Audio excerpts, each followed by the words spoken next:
Shalom, bagaimana kabarnya Bapak Ibu sekalian? Puji Tuhan, kita semua ada dalam keadaan baik dalam pemeliharaan Tuhan. Dan kita akan bersama belajar kebenaran firman Tuhan pada hari ini. Namun sebelumnya mari kita bersatu di dalam doa. Segala pujian syukur kami naikkan kepadamu ya Tuhan, karena pemeliharaan Tuhan sempurna dalam hidup kami. Kami sangat bersyukur dan memuji Engkau. Meskipun kami berada berjauhan, tetapi melalui video ini kami dipersatukan belajar kebenaran firman Tuhan. Dan kami rindu dalam waktu hidup yang singkat dan sementara ini kami melakukan apa yang berkenan kepada Tuhan. Karena itu Roh Kudus biarlah berbicara untuk kami semua pada saat ini. Dalam nama Tuhan Yesus kami serahkan waktu pemberitaan firman Tuhan. Amin. Bapak Ibu yang dikasihi oleh Tuhan Yesus, mari kita membuka bersama kebenaran firman Tuhan yang terambil dari Galatia pasal 5 ayat 22 sampai 23. Galatia pasal yang kelima ayat 22-23. Kita akan membaca secara bersama-sama, saya menuntun Bapak Ibu sekalian. Namun buah roh ialah kasih, sukacita, damai sejahtera, kesabaran, kemurahan, kebaikan, kesetiaan, kelemah lembutan, dan penguasaan diri. Tidak ada hukum yang menentang hal-hal itu. Sedemikian jauh pembacaan firman Tuhan. Berbahagialah setiap kita yang merenungkan firman Tuhan dan melakukannya dalam kehidupan tiap-tiap hari. Bapak Ibu yang terkasih di dalam Tuhan Yesus Kristus, jika kita mengaku bahwa saya adalah orang percaya, atau kita mengaku sebagai seorang yang telah menerima Roh Kudus di dalam hati kita, semestinya buah roh nampak dalam kehidupan kita. Hari ini kita akan belajar bersama masih tentang Tuhan yang baik, bagaimana Tuhan yang baik mengerjakan buah roh dalam kehidupan orang percaya. Bapak Ibu sekalian, orang yang hidup menurut daging akan melahirkan tabiat daging. Itulah hal-hal yang berasal dari daging. Kalau kita memperhatikan teks firman Tuhan sebelum dari bagian yang kita bacakan, yaitu ada di dalam ayat yang ke-19 sampai 21, kita akan melihat ada sederetan perbuatan-perbuatan daging yang dihasilkan oleh mereka yang hidup dalam daging. Tapi bagi kita yang mengaku diri sebagai orang percaya, maka seharusnya bukan perbuatan daging yang kita hasilkan, tetapi hidup menurut roh menghasilkan buah roh. Kita memikirkan, kita menghasilkan sifat-sifat yang berasal dari Roh Kudus. Lebih dalam, kita akan melihat bagian ini. Teks yang kita baca tadi dituliskan oleh Rasul Paulus. Dan Rasul Paulus menampilkan bagaimana kontras antara gaya hidup orang percaya yang dipenuhi oleh Roh Kudus dengan gaya hidup orang yang dipimpin oleh tabiat manusia yang berdosa. Sekali lagi, kepada jemaat Galatia, Rasul Paulus mengangkat kontras ini. Bagaimana orang yang hidup dalam pimpinan Roh Kudus menghasilkan buah Roh Kudus, dan bagaimana hidup orang yang dipimpin oleh kemanusiaannya yang berdosa menghasilkan gaya hidup dengan perbuatan dosa. Rasul Paulus menekankan bahwa Roh Kudus dan tabiat dosa saling bertentangan, sehingga seharusnya setiap orang yang memang memiliki Roh Kudus dalam hati tidak bisa tidak dia menghasilkan perbuatan-perbuatan yang adalah buah roh yang dihasilkan dari pekerjaan Roh Kudus dan bukan menghasilkan perbuatan daging. Ada 3 hal yang akan kita renungkan bersama dalam bagian ini. Yang pertama, buah roh adalah tanda orang percaya. Saudara yang terkasih dalam Tuhan Yesus, di awal tadi saya sudah sampaikan bahwa buah roh adalah karya yang dihasilkan oleh Roh Kudus. Kalau seorang menghasilkan buah roh, itu tandanya Roh Kudus sudah ada, menetap di dalam dirinya. Dalam Galatia pasal 3 ayat yang kedua dijelaskan, pada waktu seorang percaya kepada Kristus, Roh Kudus datang dan diam, tinggal di dalam hati seseorang. Bapak Ibu juga dapat memperhatikan Efesus pasal 1 ayat yang ke-13. Disampaikan di sana, ketika kamu percaya, dimeteraikan dengan Roh Kudus yang dijanjikannya itu. Jelas sekali, ketika Bapak, Ibu, Saudara, dan saya sungguh-sungguh datang kepada Tuhan, mengakui dosa di hadapan Tuhan, percaya bahwa Yesus adalah Tuhan yang mau datang ke dunia, menjadi sama dengan manusia, mati di atas kayu salib untuk menggantikan hukuman dosa saya. Dan dengan sepenuh hati, saya membuka hati, menerima Dia sebagai Tuhan dan Juru Selamat. Peristiwa itu adalah titik balik kehidupan seseorang. Seorang dikatakan percaya dan menerima Yesus sebagai Tuhan dan Juru Selamat pribadi. Dan Galatia 3 ayat 2, Efesus 1 ayat 13 memberikan konfirmasi kepada kita. Di saat yang sama kita dimeteraikan oleh Roh Kudus. Roh Kudus hadir dalam kehidupan kita dan memimpin kehidupan kita. Saudara yang terkasih di dalam Tuhan Yesus Kristus, dalam ayat selanjutnya setelah ayat yang kita baca tadi, Galatia 5 ayat 24, dijelaskan di sana, barang siapa menjadi milik Kristus Yesus, ia telah menyalibkan daging dengan segala hawa nafsunya dan keinginannya. Apa artinya? Artinya, semua perbuatan daging yang terdapat di dalam ayat 19 sampai dengan ayat 21 sudah disalibkan. Orang percaya, orang yang sudah punya Tuhan Yesus dalam hati, orang yang dipimpin oleh Roh Kudus, dia tidak lagi hidup dalam kedagingan dengan segala hawa nafsu dan keinginannya. Mari kita lihat bersama perbuatan-perbuatan daging seperti apa. Dijelaskan di sini percabulan, kecemaran, hawa nafsu, penyembahan berhala, sihir, perseteruan, perselisihan, iri hati, kemarahan, kepentingan diri sendiri, percekcokan, perpecahan, kedengkian, bermabuk-mabukan, pesta pora. Dan gak berhenti di situ, karena selanjutnya dituliskan di sini dan sebagainya.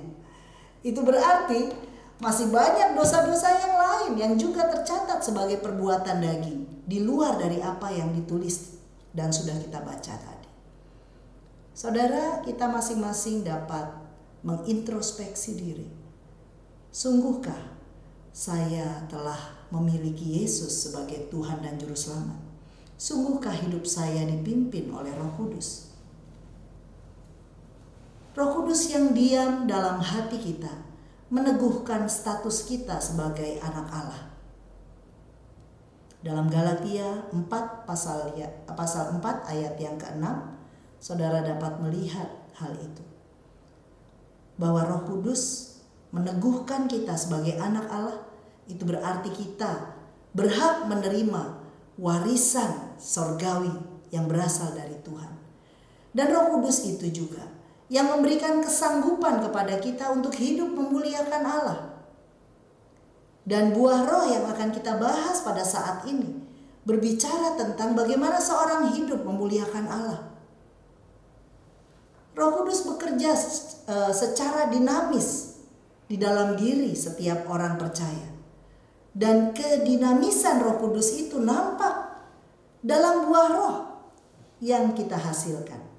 Jadi Bapak Ibu, seorang yang menyatakan diri sebagai anak Allah, tanda yang nyata yang harus nampak dalam hidupnya adalah buah roh.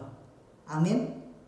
Bukan perbuatan daging, bukan manusia dosa, tetapi manusia yang sudah diperbaharui dalam roh dan nyata dalam perbuatan-perbuatan itu. Itulah hal yang pertama yang kita dapat lihat bersama, bahwa buah roh adalah tanda orang percaya, tanda orang sudah dilahirkan kembali, tanda Roh Kudus ada dalam diri seseorang.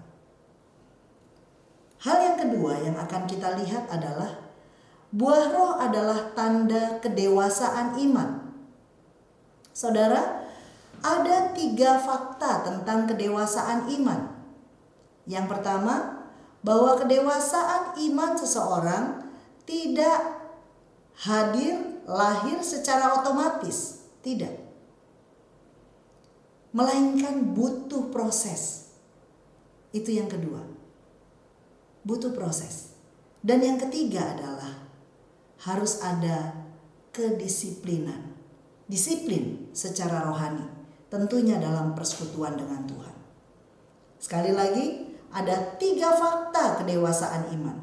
Dewasa dalam iman tidak berlangsung secara otomatis.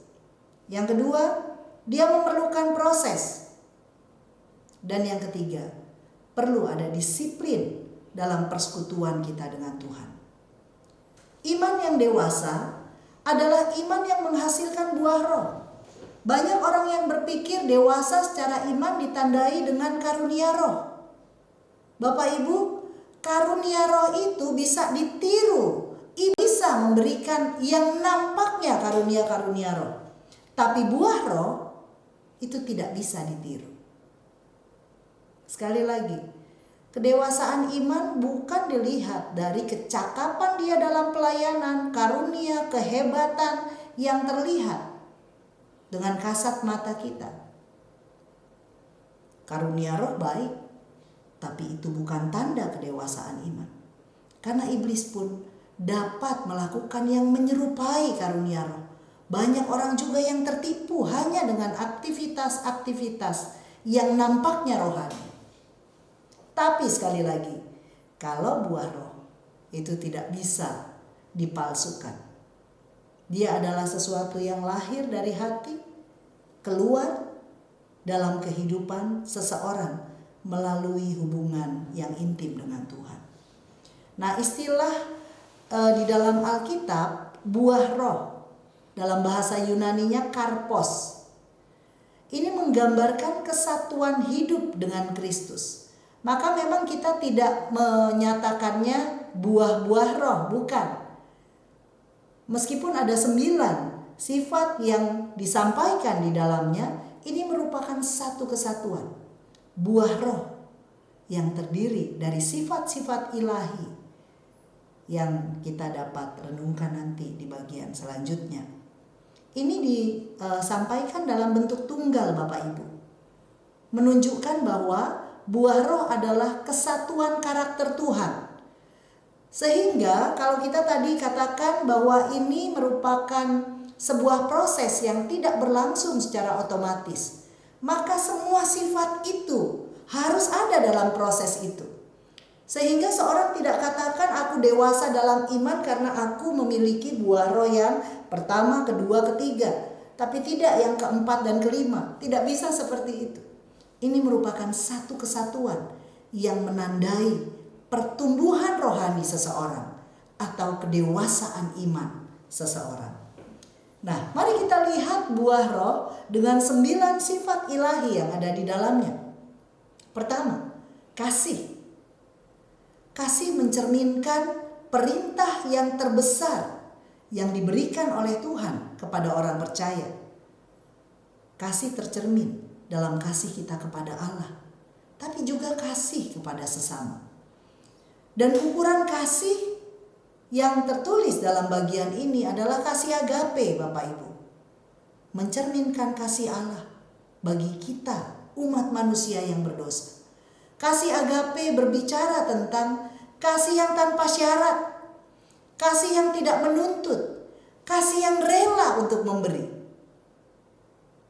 Adakah kasih itu terpancar dalam kehidupan kita tiap-tiap hari? Sekali lagi, bukan saya mengasihimu karena kamu mengasihiku, tidak. bukan kasih karena, tetapi kasih meskipun. Buah roh, sifat ilahi yang kedua yang disampaikan dalam bagian ini adalah sukacita. Ini adalah kegembiraan yang mendalam. Ini bukan kesenangan semu, bukan sesuatu yang sifatnya sementara, tapi mendalam.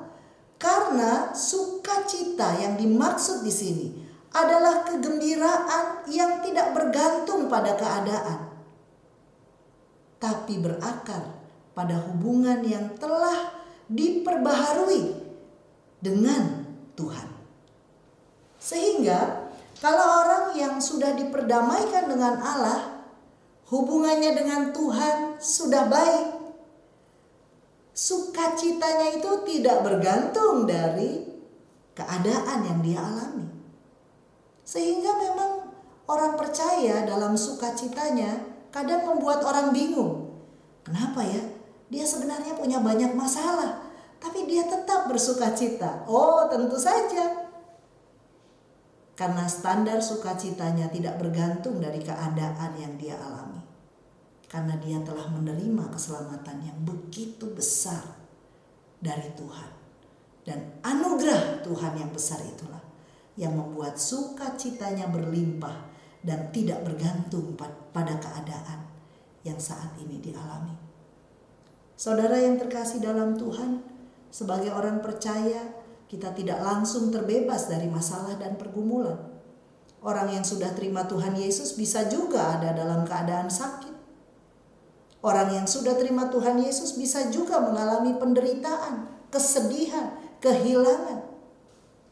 Tapi semua hal itu tidak menghilangkan sukacita yang dimilikinya. Kita lihat sifat yang ketiga yang disampaikan dalam buah roh, yaitu damai sejahtera. Sejahtera mengacu pada ketenangan jiwa dalam hubungan yang harmonis dengan sesama. Damai sejahtera hasil dari pembenaran oleh iman. Damai sejahtera itu ketenangan batin, Bapak Ibu. Tidak hidup dalam kegalauan, tapi tenang. Damai sejahtera sebenarnya mencakup pemenuhan kebutuhan jasmani dan rohani. Terpenuhinya kebutuhan jasmani dan rohani. Terpenuhi kebutuhan jasmani bukan berarti harus hidup menjadi orang kaya dengan semua kelimpahan harta. Tidak. Tapi cukup selalu diberikan oleh Tuhan. Dan dalam kecukupan itu, ia tetap ada dalam ketenangan batin. Bukankah ada begitu banyak orang yang punya kekayaan melimpah? Secara dunia orang bilang, apa kurangnya? Semua dia punya.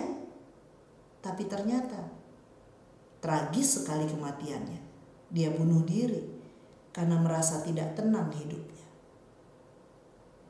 Saudara, seorang yang sudah tinggal di dalam Tuhan Yesus, Roh Kudus menempati hidupnya, maka damai sejahtera itu menjadi ciri buah yang dihasilkan dalam kehidupannya. Yang keempat, kesabaran. Wah, ini yang biasanya orang banyak berkata, itu yang paling sulit, saya selalu gagal dalam kesabaran. Kesabaran yang dimaksud ini adalah kesabaran yang sama seperti kesabaran Tuhan. Panjang sabar. Artinya kesabaran yang tidak berhenti. Bahkan terhadap orang berdosa kesabarannya terus ada. Dia tetap menantikan pertobatan orang berdosa, itulah kesabaran Allah. Sabar yang dimaksud adalah sabar menanggung keadaan yang sulit tanpa menjadi marah, tanpa menjadi kesal. Sabar juga berarti sabar terhadap perubahan yang dialami oleh orang berdosa. Sabar akan tumbuh melalui pencobaan. Sabar akan tumbuh melalui ujian iman. maka kita bisa bersyukur untuk ujian, pencobaan yang kita alami tiap-tiap waktu. Karena sebenarnya Tuhan sedang melatih kesabaran kita. Dalam bagian apa kita perlu kesabaran? Saya tiap-tiap hari pun dibentuk Tuhan dengan begitu banyak anak-anak yang tinggal bersama dengan saya. Tadi pagi saya hitung berapa orang yang tinggal bersama saya. Ternyata 17 orang saja. Dan saya menikmati pembentukan Tuhan secara khusus. Bagaimana saya sabar untuk melihat perubahan hidup yang Tuhan kerjakan dalam diri anak-anak saya. Belajar untuk menjadi sabar. Dalam setiap tantangan, dalam setiap masalah, Tuhan sementara membentuk kita menjadi orang yang sabar. Amin Bapak Ibu. Yang berikutnya adalah kemurahan. Kemurahan berkaitan dengan belas kasihan. Sering disebut welas asih. Yang mencerminkan karakter Kristus dalam hubungannya dengan sesama. Kemurahan ini adalah kesukaan untuk memberi, kesukaan untuk berbagi apa yang ada pada kita. Entah itu secara pengetahuan, entah itu secara materi, uang, tenaga, apa yang dapat kita berikan supaya orang dapat mengenal kasih Kristus. Itulah yang disebut dengan kemurahan. Saudara yang terkasih di dalam Tuhan Yesus, tiap-tiap hari perlu kita berdoa supaya belas kasihan Allah itu ada dalam hati kita. Selalu saja ciri Yesus dalam pelayanannya, hatinya dipenuhi dengan belas kasihan. Melihat jiwa-jiwa yang terlantar, yang membutuhkan kasih Kristus. Belas kasih merupakan dasar seorang dapat memberi dengan kemurahan. Seorang dapat memberi tanpa hitung-hitungan. Seorang dapat memberi dengan tujuan supaya orang dapat mengenal kasih Kristus. Inilah kemurahan. Saudara yang terkasih, hal yang berikutnya adalah kebaikan. Melibatkan integritas moral dan keinginan untuk melakukan apa yang benar. Baik dalam hal ini bukan berarti kompromi dengan dosa. Enggak apa-apa deh, saya melakukan ini demi kebaikan, padahal kompromi dengan dosa. Jadi standar kebaikan yang disampaikan dalam bagian ini adalah standar moral yang standarnya adalah firman Tuhan, kebenaran Allah. Kebaikan ini ditunjukkan melalui perbuatan baik. Jika seorang tahu bahwa dia harus berbuat baik, tapi dia tidak melakukannya, itu disebut dosa. Dalam segala hal, perbuatan baik berarti kehidupan yang menunjukkan kasih Kristus, menunjukkan kebaikan Tuhan dalam segala hal. Standarnya tetap kebenaran firman. Selanjutnya, yang ketujuh ya sekarang, itulah kesetiaan.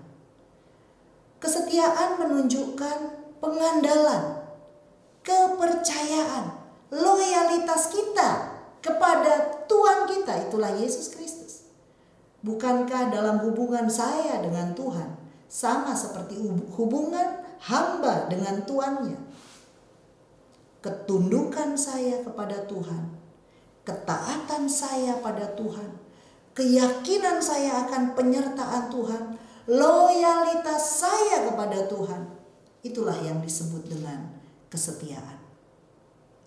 Dan kesetiaan berbicara tentang waktu yang panjang terus-menerus. Kesetiaan tidak bisa hanya dilakukan dalam hitungan menit, hitungan jam, hari, atau bulan, atau tahun. Tapi kesetiaan akan nampak hingga akhir hidup seseorang. Saudara yang terkasih dalam Tuhan, kesetiaan yang dimaksud adalah loyalitas kita dalam iman percaya kepada Tuhan. Sampai kapan? Sampai kita mati.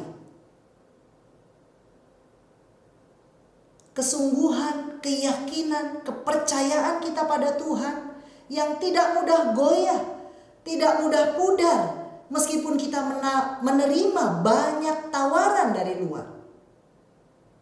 Tapi dengan sebuah komitmen, tidak. Saya hanya mau mempercayai Tuhan dan mengandalkan Tuhan. Tawaran dunia ini banyak ya. Ketika orang sakit, mungkin ada orang yang katakan, oh di sana ada orang pintar, pergi aja ke sana. Bisa kok, sama juga pakai doa Bapa Kami, tapi diucapkan 7 kali. Doa Bapa Kami menjadi mantra misalnya. Tapi orang yang setia, dia bisa katakan tidak. Keyakinanku hanya kepada Tuhan. Ketika ada tawaran-tawaran ingin menjadi kaya, tapi kompromi dengan dosa, bukankah banyak juga tawaran untuk melakukan hal itu? Tapi saya mau tetap setia pada Tuhan. Saya berkata tidak terhadap dosa. Mata saya mau tetap tertuju kepada Tuhan. Sampai kapan? Sampai Tuhan panggil saya. Sampai mati. Saudara, yang berikutnya adalah kelemah lembutan. Dalam konteks budaya dunia Yunani dan Romawi, kelembutan itu seringkali dilihat sebagai kelemahan. Orang itu harus kuat, jangan lembut. Ini bukan lemah gemulai ya, tapi lemah lembut. Apa maksudnya? Ternyata justru narasi Alkitab berbicara tentang kelemah lembutan sebagai sebuah kekuatan. Lemah lembut berjalan sejajar dengan kerendahan hati, yaitu kesediaan untuk dibentuk serupa dengan Kristus. Itulah lemah lembut. Di dalam Alkitab sering digambarkan seperti bejana yang dibentuk oleh Tuhan, menjadi hiasan yang indah yang dapat ditaruh di tempat yang baik dan orang dapat memuliakan Allah. Tapi untuk menjadi bejana yang indah, hiasan yang indah, melewati pembentukan yang tidak mudah. Dan Tuhanlah sang penjunan itu yang membentuk hidup kita. Lemah lembut artinya sedia dibentuk oleh Tuhan dalam segala keadaan. Dan dengan rendah hati berkata, ketika firman Tuhan berbicara kepadanya, dia berkata, terima kasih Tuhan, firman Tuhan sudah membentuk hidup saya. Ketika dia mengalami clash dengan orang, dia pun dapat berkata, Tuhan memang sedang bentuk saya. Terima kasih untuk orang yang membutuhkan anugerah ekstra, orang yang sedikit unik yang Tuhan izinkan ada di sekitar saya, karena saya tahu saya sementara dibentuk oleh Tuhan. Rendah hati berarti berkata, terima kasih Tuhan, karena Tuhan mau membentuk saya. Dan berterima kasih kepada orang-orang yang memang dipakai oleh Tuhan untuk membentuk hidup saya. Nah, saudara yang terkasih dalam Tuhan Yesus Kristus, lemah lembut berarti ketika kita mendengar firman, kita tidak berkata, waduh kenapa dia gak datang ya, firman ini cocok buat dia. Tidak. Tapi dia tahu Tuhan sementara berbicara kepadanya. Dan yang terakhir, sifat yang terakhir adalah penguasaan diri. Apa artinya penguasaan diri? Penguasaan diri adalah sikap kokoh menjalani kehidupan yang menghormati Tuhan. Dia menolak godaan daging. Pengendalian diri ini mencerminkan pekerjaan Roh Kudus dalam diri seseorang. Disiplin untuk menjadi saksi Kristus. Penguasaan diri dalam banyak hal. Kita tahu bahwa standar Alkitab adalah secukupnya, maka saya tidak berpikir lebih untuk itu. Doa Bapa kami katakan, berilah kami pada hari ini makanan kami yang secukupnya.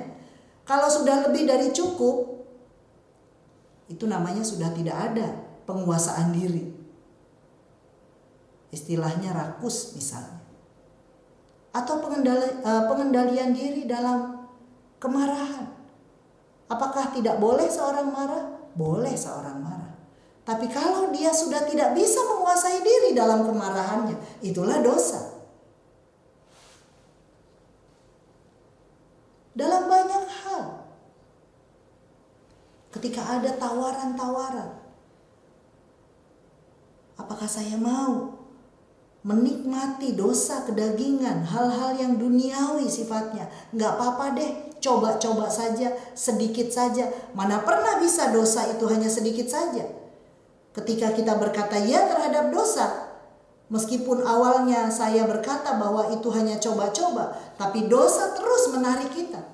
Akhirnya pengendalian diri itu sudah tidak ada lagi, penguasaan diri tidak ada, dan kita masuk lebih dalam melakukan dosa. Dosa beranak cucu dosa.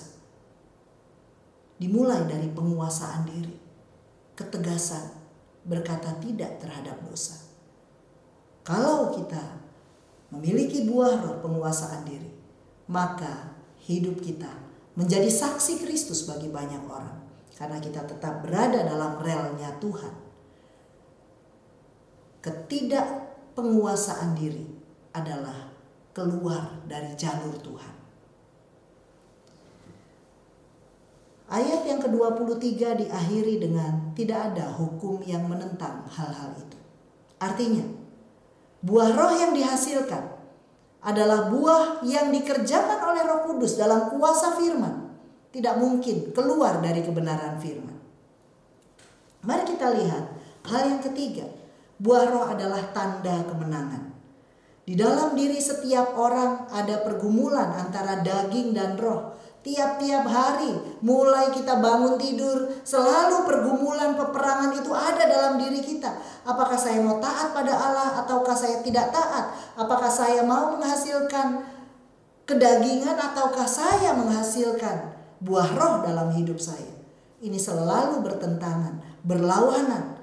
Keinginan duniawi tidak pernah sama dengan keinginan roh, selalu bertentangan.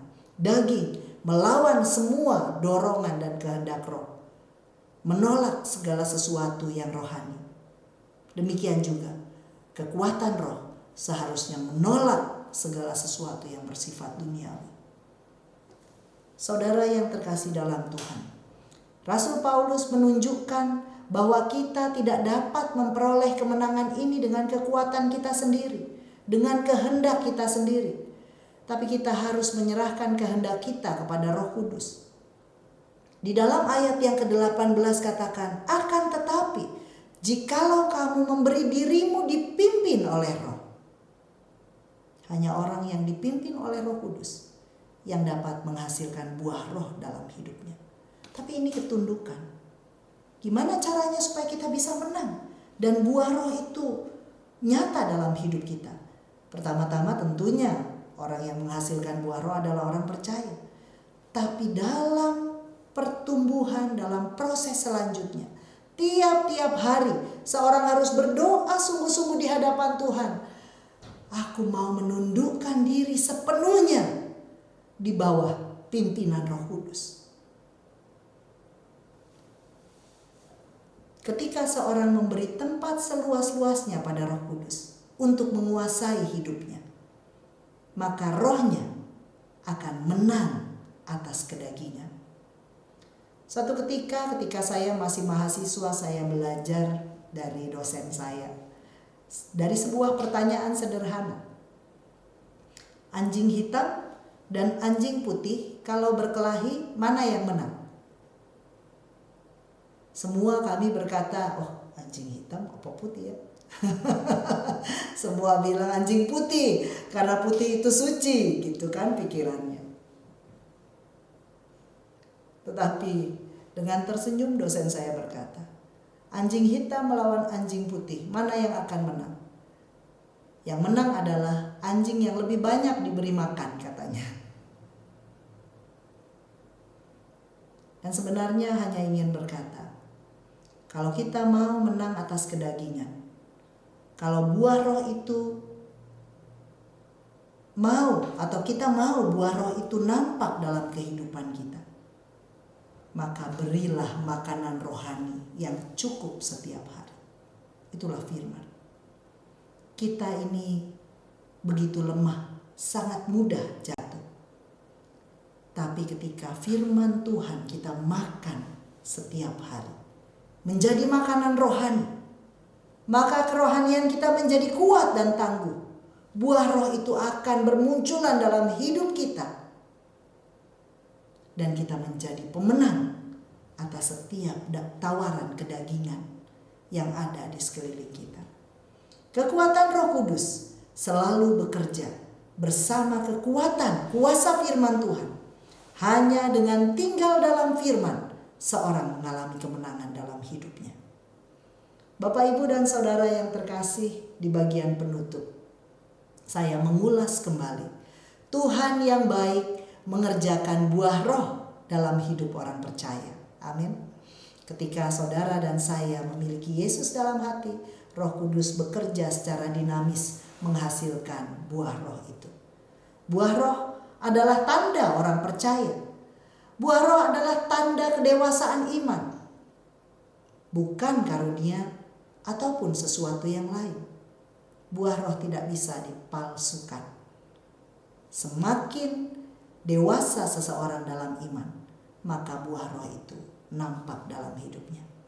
Miliki buah roh melalui kehidupan yang dipimpin oleh Roh Kudus, maka kita akan melihat buah roh adalah tanda kemenangan dari Tuhan.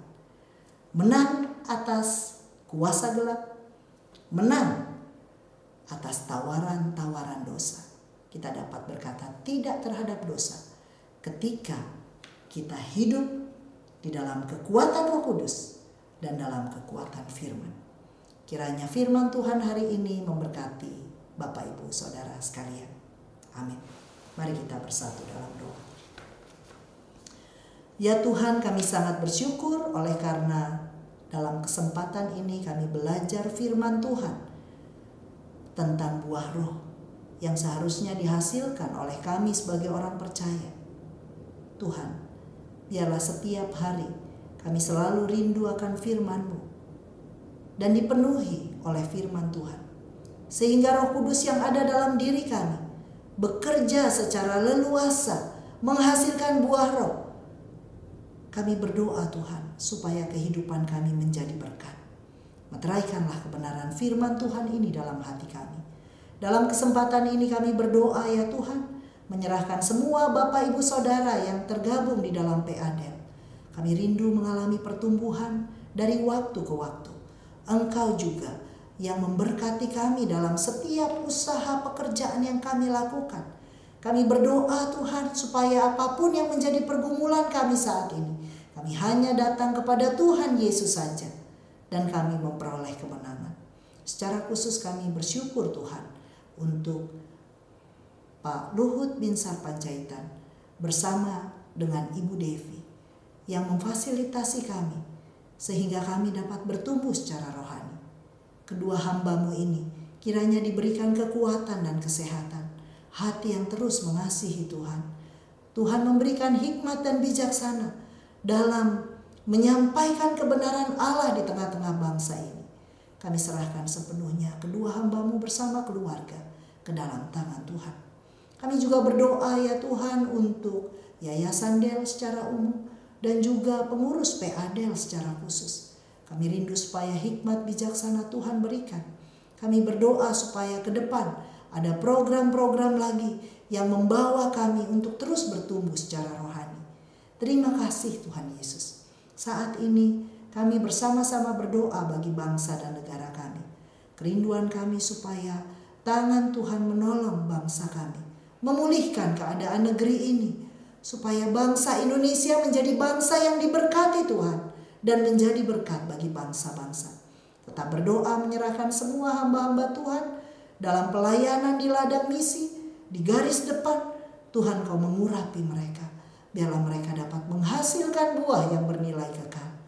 Terima kasih Tuhan. Gereja-gereja di Indonesia, gereja asal kami masing-masing, Tuhan berkati. Bawalah pada pembaharuan yang berasal dari Tuhan, sehingga gereja kami menjadi gereja yang memenuhi tujuan Allah. Terima kasih Bapa di sorga, Engkau mengenal setiap kami masing-masing dalam masalah dan pergumulan kami. Tetap kami bersandar kepadamu bahwa Engkaulah satu-satunya sumber jawaban atas setiap masalah dan pergumulan kami. Inilah rangkaian doa syafaat kami. Kami hanya alaskan di dalam satu nama, Tuhan Yesus yang telah mengajar kami berdoa. Bapa kami yang di sorga, dikuduskanlah namamu, datanglah kerajaanmu, jadilah kehendak-Mu di bumi seperti di sorga. Berilah kami pada hari ini makanan kami yang secukupnya, dan ampunilah kami akan kesalahan kami, seperti kami telah mengampuni orang yang bersalah kepada kami. Dan janganlah membawa kami ke dalam pencobaan, tapi lepaskanlah kami daripada yang jahat. Karena Engkaulah yang empunya kerajaan dan kuasa dan kemuliaan sampai selama-lamanya. Amin. Bapak Ibu, kita akan mengakhiri persekutuan kita bersama. Arahkan hati kepada Tuhan dan terimalah berkat-Nya. Kiranya kasih karunia dari Allah Bapa, dari Tuhan Yesus, penyertaan Allah Roh Kudus, menyertai saudara sekalian dari saat ini bahkan sampai selama-lamanya. Amin. Puji Tuhan, Tuhan memberkati Bapak Ibu sekalian. Shalom.